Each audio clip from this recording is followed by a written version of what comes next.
Iz studija Disney dolazi Vajana 2. Kako ja to doživljavam, glavna pouka filma je svakako budi svoj, jer Vajana je uvijek svoja. Mislim da je biti svoj jako teško, nije uvijek lako, pogotovo kad imaš društvo koje je totalno drugačije od tebe i onda se želiš uklopiti, svi smo mi to prošli jedanput u životu.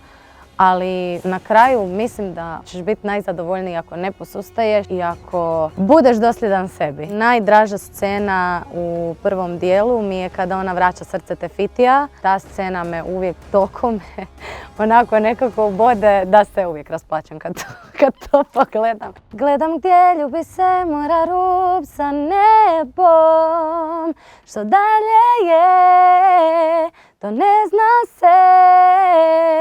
Priča o hrabrosti, snazi i neustrašivom duhu. Vajana 2 je u kinima od 27.11. Ulaznice su u prodaji.